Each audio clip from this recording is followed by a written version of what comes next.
আমি এইটোৱে ক'ব বিচাৰোঁ, আমি যে ইমান কষ্ট কৰিছোঁ তাত যাতে এনেকুৱা পলিটিকেল ইছ্যু যাতে নহয়। কাৰণ আমি ইয়াত তিনিজন আছোঁ, আমি 1 টকা দিয়া নাই, গম পাইছা? আমি তিনিজন বুলি নহয়, যোৱা 4-5টা বছৰত যিমান চিলেকশ্যন হৈছে কোনো 1 টকা দিয়া নাই। আছাম পুলিচ হোৱাৰ বাবে কেনেকুৱা ধৰণৰ পঢ়িব লাগিব, কেনেধৰণে প্ৰেক্টিচ কৰিব লাগিব? এতিয়া আমি দৌৰি আছোঁ, ইণ্টাৰভিউ পিছত পঢ়িম নে তাৰ আগত পঢ়িম, মানে আৰু কি পঢ়িব লাগিব? আমি ৰাতিপুৱা খাই আহিম নে নোখোৱাকৈ আহিম? জয় হিন্দ এভৰিৱান। আজি মোৰ ভিডিঅ'টো অলপ বেলেগ টাইপত আপোনালোকে দেখি আছে। আচলতে আজি আমি পাৰ্চনেলি ভিডিঅ' এটা বনাম বুলি আহিছিলোঁ। পিছত অহাৰ পিছত আমাৰ ভাইটিহঁত ভণ্টিহঁতে সুধি আছিলে যে কেনেকৈ আমি দৌৰিম। এবাৰ প্ৰথম এপ্লাই কৰিছোঁ আৰু আমাৰ দুজন আছে, তেওঁলোক অলৰেডি, আমি তিনিজনে অলৰেডি আছাম পুলিচত আছোঁৱেই। গতিকে তেওঁলোকে এনকুৱাৰী কেইটা ভাবিছোঁ আপোনালোকৰো ছেম এনকুৱাৰী থাকিব পাৰে, সুধিবলগীয়া কিছুমান থাকে, কুৱেশ্যন থাকে যিবোৰ নেকি আমাক পাৰ্চনেলি সুধিব নোৱাৰে। গতিকে তেওঁলোকৰ থ্ৰুদি আপোনালোকে আজি গম পাব। আৰু পাঁচোজনে এবাৰ প্ৰথম এপ্লাই কৰিছে, হয়নে? এবাৰ প্ৰথম এপ্লাই কৰিছে, গতিকে তেওঁলোকৰ যি কুৱেশ্যনছ আছে এই সকলো আমাৰ তিনিজনক সুধিব। একদম মানে এপ্লাইৰ পৰা আদি কৰি ট্ৰেইনিংলৈকে খুব থুলমূলকৈ আমি আনচাৰ দিবলৈ চেষ্টা কৰিম। যিহেতু ভিডিঅ'টো দীঘল হৈ যাব, সেইকাৰণে আমি সকলো কথা কোৱাটো সম্ভৱ নহয়, তথাপি যিমান পাৰোঁ আমি শ্বৰ্টকৈ আনচাৰ দিবলৈ চেষ্টা কৰিম আপোনালোকক। গতিকে তোমালোকৰ কি আছে প্ৰথম কুৱেশ্যন? আমাৰ এতিয়া এইবাৰ আমি প্ৰথম হাই ছেকেণ্ডেৰী পাছ কৰিছোঁ আৰু আছাম পুলিচ হোৱাৰ বাবে কেনেকুৱা ধৰণৰ পঢ়িব লাগিব, কেনেধৰণে প্ৰেক্টিচ কৰিব লাগিব, সেইবোৰ বিষয়ে আমি বহুত কম জানো। তাৰ বাবে আপোনালোকে যদি বুজাই দিয়ে তো আমি বহুত সহায় পাম। হয়, আমাৰ ভাইটিৰ প্ৰথমটো কুৱেশ্যন হৈছে আছাম পুলিচ হ'বলৈ কেনেকৈ ৰানিং কৰিব লাগিব, কেনেকৈ পঢ়িব লাগিব। তাৰ কাৰণে আমাৰ কাজু শইকীয়া আছে, কাজুদা আছে। কাজুদাই থুলমূলকৈ আছাম পুলিচ হ'বলৈ কি কৰিব লাগিব? তোমাৰ পুলিচ হ'বলৈ মানে তোমাৰ পঢ়া শুনাও লাগিব বাৰু। পঢ়া শুনাৰ লগতে তোমাৰ ধৰি লওক তোমাৰ মেইন ৰানিংটো লাগিব। ৰানিং, জাপ, এইখিনি তুমি ভালকৈ ভাল মাৰ্কছ আনিলেহে তুমি ধৰি লোৱা ৰিটেনত বহিব পাৰিবা। তো সেইকাৰণে ৰানিং কৰিবৰ কাৰণে প্ৰথম তোমাৰ এটা ষ্টেমিনাৰ প্ৰয়োজন। তো ষ্টেমিনাৰ কাৰণে এনেকুৱা নহয় যে মই এতিয়া 1600 মিটাৰ দিব, 3200 মিটাৰ দিব, ফিল্ডত আহি পেলাই মই 3200 মিটাৰ দৌৰি দিছোঁ, তেনেকৈ গৈ ইণ্টাৰভিউত পাছ কৰিম, তেনেকুৱা নহয় বাৰু। কিন্তু তুমি ধৰি ল'বা ইণ্টাৰভিউত 3200 মিটাৰ হ'ব ল'ৰা, আৰু ছোৱালীৰ 1600 মিটাৰ হ'ব। 3200 মিটাৰৰ কাৰণে তোমালোকে ইণ্টাৰভিউতহে দৌৰিবা, কিন্তু ইয়াত সদায় 5 কিলোমিটাৰ, বা ছোৱালীখিনিয়ে ধৰি ল'বা তেনেকৈ ইয়াত 3 কিলোমিটাৰ এনেকৈ ভাবি দৌৰিবা। তেনেকৈ ভাবি দৌৰিলে মানে তোমালোকে যেতিয়া 5 কিলোমিটাৰ দৌৰি থাকিবা, সেই 5 কিলোমিটাৰ ষ্টেমিনাৰটো তাত দেখুৱাব পাৰিবা। মানে তাত গৈ ভাল পাবা, ষ্টেমিনাৰটো থাকিব। গতিকে আপোনালোকে গম পাইছেই, আপোনালোকে ইণ্টাৰভিউত যিমান ৰানিং হ'ব তাতকৈ ডবল যিমান প্ৰেক্টিচ বেছি কৰিব, মানে ইণ্টাৰভিউত গৈ পেলাই সিমান আপোনালোকৰ প্ৰফিট হ'ব। গতিকে আৰু কিবা কুৱেশ্যন আছে তোমালোকৰ? আছাম পুলিচ হ'বৰ কাৰণে কিমান হাইট লাগিব সেইটো জনাব পাৰিলে ভাল পাম আমি। আছাম পুলিচ হ'বলৈ হ'লে হাইটটো কিমান লাগিব?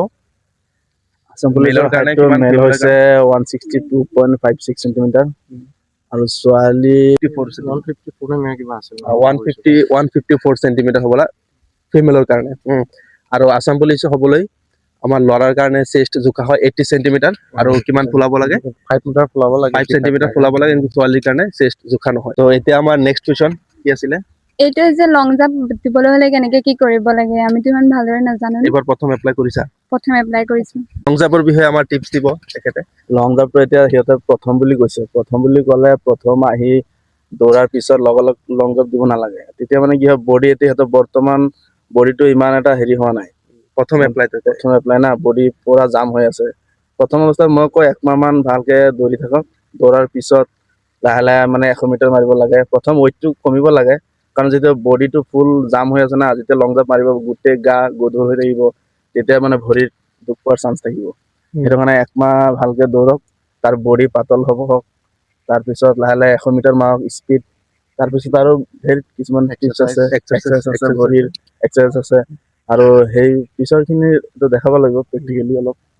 মানে লং জাম্পৰ কাৰণে তোমালোকে সেইটোৱেই মানে কথাটো হেৰি হৈছে যে তোমালোকে বডিৰ ৱেইটটো প্ৰথমতে কমাব লাগিব।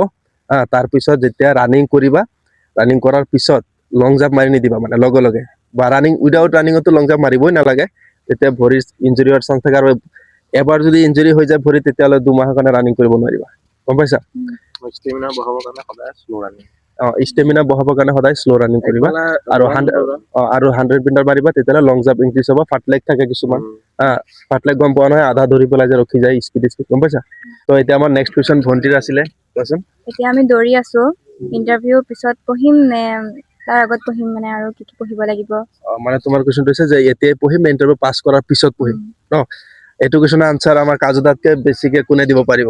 মনে মনে পঢ়ি আছিল ইণ্টাৰভিউ পঢ়াটোৰ টাইমত আমি ক্ষেত্ৰত যেতিয়া মানে দৌৰিছিলো। এনেকুৱা ধৰণৰ এতিয়া আমাৰ বহুত ল'ৰা ছোৱালী থাকে কিছুমানে ভাবে ইণ্টাৰভিউটো পাছ কৰি আমি পঢ়িম সেইটোত থাকে, কিন্তু তেনেকে নহয় বাৰু। পঢ়াটো এতিয়াৰ পৰা ষ্টাৰ্ট কৰিব লাগে। পঢ়া কিছুমান হেৰি থাকে বাৰু, কিছুমান থাকে আমাৰ এতিয়া কিছুমান বুক ওলাই যেনেকে মেনুৱেল বিলাক ওলাই, তাত চব কুৱেশ্যন MCQ টাইপৰ থাকে, সেইবিলাক ফ'ল' কৰিব নালাগে। সেইবিলাক ফ'ল' কৰিলে মানে নিজে এতিয়া এইবোৰ ফ'ল' কনফিউজন কৰিব হয়, নালাগে। নালাগে আমি সদায় চিলেবাছ ফ'ল' কৰিব লাগে। এতিয়া যেনেকে ধৰি লবা মেথছ আহিব, ৰিজনিং আহিব, তাৰপিছত জিকে আহিব, তাৰপিছত আছাম হিষ্ট্ৰী কিবা কিবি বহুত আহে। ত' সেই চব এটা মানে চিলেবাছ বনাই ল'ব লাগে আৰু সেই চিলেবাছ কেইটা ফ'ল' কৰি যাব লাগে। বোলে চিলেবাছ খিনি ফ'ল' কৰিলে ধুনীয়াকে পোৱা যায়। এনেকে আছামীয়া বুকখনো ফ'ল' কৰিব লাগে। আৰু এতিয়াৰ পৰা পঢ়িব নে ইণ্টাৰভিউ পাছ কৰাৰ পিছত? এতিয়াৰ পৰাই পঢ়িব লাগে, পঢ়ি সেই চিলেবাছ মতে গৈ থাকিব আৰু লাগে। ফিল্ডৰ পৰা আৰু যোৱাৰ যিমান পিছত লিখি লিখি পঢ়িব সিমানে নিজৰ মানে মনত ৰাখে আৰু পিছত লিখি লিখি পঢ়িম পঢ়াটো বুলি বেছি ভাল। পিছত পঢ়িম বুলি ক্ষেত্ৰত ক'লে মই লিখি মানে লিখি টাইম পঢ়াটো নাপায় ভাল না। পাইছিল, টাইম নাপায়। এতিয়া মানে যিমানকণ সময় নিজে ৰেষ্ট পোৱা যায়, সেই সময়কণত এনেই ইউটিউব চোৱা হওক, মোবাইলত বেলেগ কিবা কিবি চোৱা হওক, আমি মোবাইলতে চব মানে পায় আৰু। আজিকালি মোবাইলতে চব পোৱা যায়।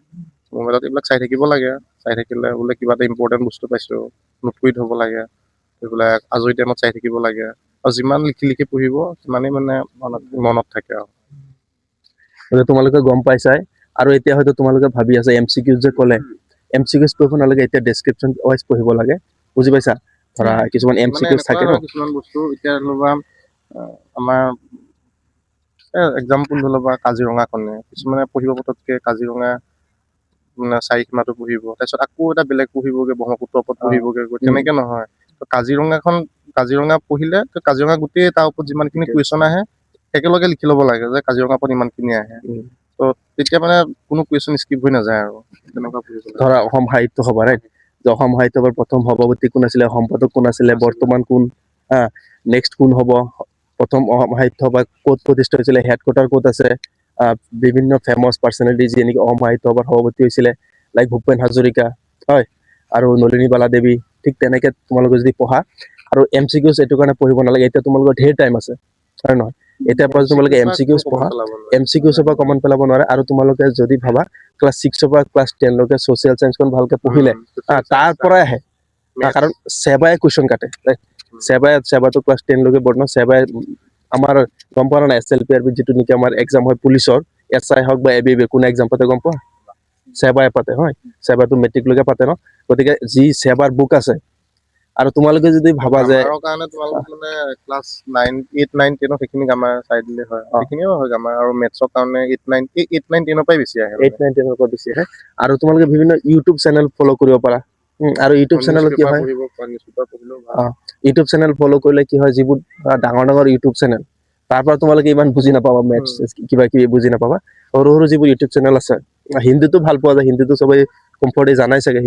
হিন্দীতো ভাল আছে, তাত ইংলিছতো থাকে, হিন্দীতো থাকে। তাৰ পৰা পঢ়িবা। আৰু মই যে ক'লো ছচিয়েল চায়েন্সৰ কথাটো ন, এই ছচিয়েল চায়েন্সৰ পৰা বেছিভাগ কুৱেশ্যন আহে। আছাম পুলিচত গম পোৱা নাই কিমানটা কুৱেশ্যন আহে? ABBৰ কাৰণে 100টা কুৱেশ্যন আহে, মাৰ্কছ থাকে হাফকে, 50 মাৰ্কছৰ হয় 100টা কুৱেশ্যন। 100টা কুৱেশ্যনৰ ভিতৰত প্ৰায় 60% জিকে, হিষ্ট্ৰী, মানে তোমাৰ পলিটিকেল চায়েন্স, এইবোৰৰ পৰা কুৱেশ্যন আহে। গম পাইছা? এতিয়া আমাৰ নেক্সট কুৱেশ্যন আছে ভাইটিৰ, কোৱাচোন। আমি যে ফিল্ডত আহো দৌৰিবলৈ, আমি ৰাতিপুৱা খাই আহিম নে নোখোৱাকে আহিম? তুমিতো নোখোৱাকে আহা চাগে, তোমাৰ চেষ্টটো চাই গম পাইছো, মই খাই তোমাৰ বডি চাই নাহো, গম পাইছো। নোখোৱাকে আহো। যিয়ে নহওক কি খাই আহিব লাগিব। আৰু একচুৱেলি খোৱাটো কেনেকুৱা হয়, কি খাই আহিবলৈ সেইটো ডাঙৰ কথা নহয়, কি খালে ষ্টেমিনা বাঢ়িব, কি খালে ৰানিং কৰিব পাৰিম, সেইটোহে মেটাৰ কৰে। গতিকে তাৰ কাৰণে কি খাব, কি নাখাব।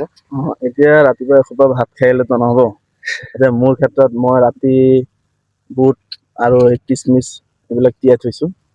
তাৰপিছত ৰাতিপুৱা মই যিটো মানে ধুই মেলি তিয়াই থৈছো, ৰাতিপুৱা উঠি মই পানীটো খাই দিছো। পানীটো খাই মই বুটখিনি আছিল, অলপখিনি বুট খাই দিলো, খাই ফিল্ডত আহিলো। তাৰপিছত ৰানিং কৰিলো, কাৰণ এই বডি পেটটো যদি ভৰি লোৱা হয়, তেতিয়া মানে ৰানিঙত বহুত দিগদাৰ হয়। পানী বেছি পেটটো মানে থাকিলেও উকলুকুল কৰি থাকিব। বেছি, আকৌ ভোক লাগি থাকিলেও মোৰ আকৌ নহয়। সেইটো কাৰণে অলপ বুট খাই দিছো বা কিচমিচ খাই দিছো। খোৱাৰ পিছত ৰানিং চানিং কৰিছো। খোৱাৰ পিছত ঘৰত গৈ আকৌ কিবা যোনে সেইটো ৰুটি, মই ৰুটি খাইছো অলপ তেনেকুৱা। আপুনি? কি খাইছিলে ৰানিং খোৱা বোৱাৰ ক্ষেত্ৰত আপুনি তেতিয়াৰ পৰা সঁচা কথা নকয়। বুটটোৱে খাই আহিছিলো বা বুট খেজুৰ চেজুৰ এনেকে খাই আহিছিলো। মানে মই কিয় কৈছো আমাৰ লগৰ হয় একেলগে ফিল্ডত গৈছো বয়সত মোতকে ডাঙৰ কিন্তু আমি একদম বন্ধুৰ নিচিনা আছিলো এতিয়াও সেইকাৰণে মানে আগতে মনে মনে দৌৰে ৰাতি ফটো পিছত পাওঁ বহুত চাকৰি হোৱাৰ পিছতহে আমি ফটো পাইছো হা গতিকে সেইটো বস্তু লাগিব এইটো বস্তু মানে আমিও দৌৰিছো মানে আমিও কোৱা নাছিলো মানে চবৰে চিক্ৰেটটো থাকিব লাগে চবৰে চিক্ৰেটটো থাকে তোমালোকে এইটো কৰিব লাগিব কম্পিটিশ্যন মনে মনে হ'ব লাগে নিজৰ time নিজৰ মনে মনে হাতত। কম্পিটিশ্যন আৰু আমিও মনে মনে কৰিছো অকলে অকলে ৰানিং এইটো কাৰণে কৰিব লাগিব তোমালোক তিনিজনী আছা ন তোমালোকে তিনিজনী ফোন আছেই মেছেজ কৰিবা আৰু ধৰা ৰাতিপুৱা 5টা বজাত মেছেজ কৰিলা তুমি পঢ়া তাইক শুনাৰ ক্ষেত্ৰত আৰু এটা বস্তু সদায় মানে গ্ৰুপ ষ্টাডি কৰিলেও ভাল হয় এতিয়া বোলে মই আজি কিবা এটা পঢ়িছো যদি মই লগৰজনীৰ লগত লগৰজনৰ লগত আলোচনা কৰিলো মতে মানে তেখেতৰ মনত ৰখি গ'ল মোৰ মনত ৰখি গ'ল প্ৰেক্টিকেল টাইপ হৈ যায় ন বস্তুটো এইটো এটা আৰু এইটো যিটো মই গ্ৰুপ ষ্টাডি আৰু গ্ৰুপ ৰানিংটো এটা বেয়া আছে তোমালোকে 5টা বজাত কোনোবা এজনী মেছেজ দিলা যে যাবি নেকি ফিল্ডত যদি তাই ক'লে আজি নাযাওঁ তেতিয়া আৰু সেইটো নোযোৱাই হৈ থাকে যে তাই নাযায় তেতিয়া নাযাওঁ আৰু কাৰণ ৰাতিপুৱা পুৱাৰ পৰা উঠি অহাটো ধেমালি কথা নহয় আৰু 5টা বজাত 4টা বজাত হয় নহয় গতিকে তোমালোকে যিবোৰ নিজৰ চিক্ৰেট আছে সেইবোৰ ক'ব নালাগে মনে মনে কোনোবাই ৰানিং কৰিছা কোনোবাই আমিতো ফিল্ডত এনেকুৱা হৈছিলে যদি কোনোবাই নাহে ফিল্ডত কাজুদাই নাহিব আজি ফিল্ডত আমি ভালে পাইছিলো যে আমি গৈ আৰু বেছিকে ৰানিং কৰিম অলপ আমাৰ বেছি ইম্প্ৰুভ হ'ব হয় নহয় আকৌ ৰানিং কৰাৰ ক্ষেত্ৰত বোলে আহিছো ঘৰৰ পৰা আহি মই ৰানিং কৰি দিছো তেনেকেও নহয় কাৰণ অকণ এক্সাৰচাইজ কৰি ল'ব লাগে কৰি মেলি লৈ ৰানিং কৰিব লাগে আৰু এই ফিল্ডত আহি তোমালোকে ফিল্ডত বহুত থাকে তেনেকুৱা নিগেটিভ কথা পোষ্ট কমৰ ওপৰত কি ক'ব চাকৰি ল'বলৈ হ'লে পোষ্টকমৰ ওপৰত মানে কি তোমাৰ পোষ্ট এটাহে লাগে তোমাকতো এগাল পোষ্ট নালাগে ন এটা পোষ্টৰ কাৰণে কষ্ট কৰিলেই হ'ল আৰু কাৰণ আৰু সদায় জাপটোত গুৰুত্ব দিব লাগে মানে জাপটোত কিয় গুৰুত্ব দিব লাগে দূৰতো বহুত মাৰ্ক উঠাব নোৱাৰি কিন্তু জাপত যদি তুমি দূৰত 10 পোৱা আৰু জাপত যদি তুমি 20 পাই যোৱা তো 30 মাৰ্কছ হৈ যায় 10-20-30 হৈ যায় আৰু তোমাৰ ৰিটেনৰ নাম আহিয়ে যায়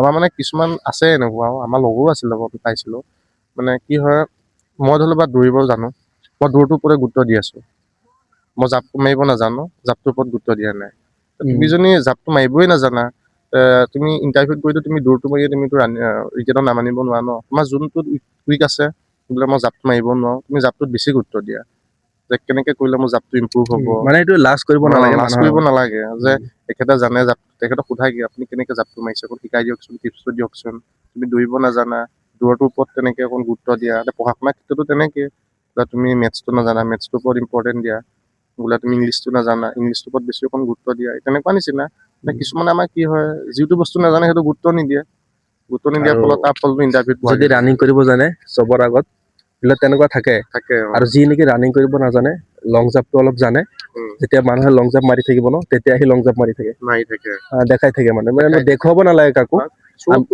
আমি নিজে গম পাই আছো মোৰ কোনটোত উইক পইণ্ট আছে হা মই মেথছ নাজানো ইংলিছ নাজানো বা ৰানিং নাজানো সেইটো বস্তুৰ ওপৰত ফ'কাছ কৰিব লাগে যিটো নাজানা সেইটো বেলেগ সোধা যে মই আপোনাকে কৈছা এতিয়া তোমাৰ লগৰজনে কোনোবাই জাপ এক্সিডেণ্ট মাৰি থাকিব সুধিবগে লাগে জাপটো কেনেকে মাৰিছ অকণ শিকাই দেচোন কেনেকে মাৰিছ বা ৰানিংটো কেনেকে কৰিছ কেনেকে ষ্টেমিনাটো বাঢ়ে তেনেকে মানে সুধিব লাগে সুধি কৰি বিভিন্নজনক সুধিলে গম পোৱা যায় এনচাৰবিলাক পাবা কিন্তু বোলে মই এইটো নাজানো পৰা নাই নোৱাৰো সময়টো তেনেকে হ'লে মানে নোৱাৰিবাই ৰিটেনত নামি নাহিব জাপটো বেছি গুৰুত্ব দিব লাগে মানে জাপটো 20 মাৰ্কছ থাকে ন কাৰণ ৰানিঙত কি হয় তুমি কাৰোবাক এক পাক গেপ দিলে 1 মাৰ্ক এটা বেছি পাব আৰু এক পাকটো গেপ দিব নোৱাৰি প্ৰথম যিটো ৰানিং কৰে তুমি লাষ্টত আহিলেও তাক 1 পাক গেপ দিব নোৱাৰিবা তুমি যি ফাৰ্ষ্টত আহা তাক গতিকে আৰু ৰানিঙত কি লং জাম্পত কি হয় তুমি ইমানটো বেছি গলা 2-3 মাৰ্ক বেছি আৰু ইমানটো গলা আৰু 2 বেছি গম পাইছানে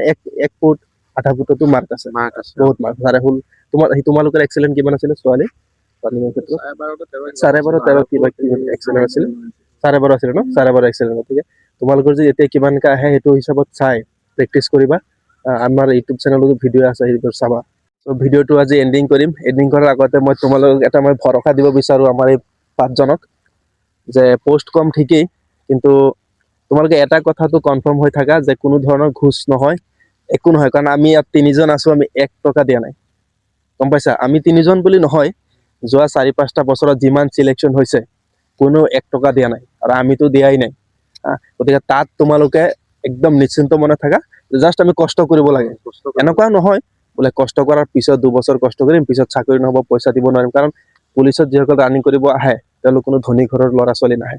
গতিকে চৰকাৰৰ ওপৰত কি ক'বা, এইবাৰ পোষ্ট কম বা কেনেকুৱা নিযুক্তি হ'ব লাগে? আমি এইটোৱে ক'ব বিচাৰো, আমি যে ইমান কষ্ট কৰিছো তাত যাতে এনেকুৱা পলিটিকেল ইছ্যু যাতে নহয়, কিবা কিবি এনেকুৱা যাতে নহয় আৰু নকৰে আৰু। CM ছাৰক কি ক'ব বিচাৰিবা? এইটোৱে ক'ব বিচাৰো যে আমি ইমান কষ্ট কৰা ফলটো যাতে দিয়ে, তাত যাতে এনেকুৱা নিশ্চয় আমাৰ CM ছাৰ যোৱা 5টা বছৰত যি পদক্ষেপ লৈছে আমাৰ দুখীয়া ল'ৰা ছোৱালীৰ কাৰণে, সঁচাকৈ শলাগ ল'বলগীয়া। গতিকে আৰু কিবা যদি থাকে আপোনালোকৰ, আৰু আমি ফিল্ডত আহি থাকিম, তোমালোকক লগ পাই থাকিম। আৰু আমাৰ বিশেষকৈ এই দুজনক ধন্যবাদ টাইমটো দিয়াৰ কাৰণে। আহিছিলে ৰানিং কৰিবলৈ, মই ফচাই দিছো। গতিকে আপোনালোকৰ কিবা কুৱেশ্যন থাকিলে কমেণ্ট কৰিব। থেংক ইউ, জয় হিন্দ।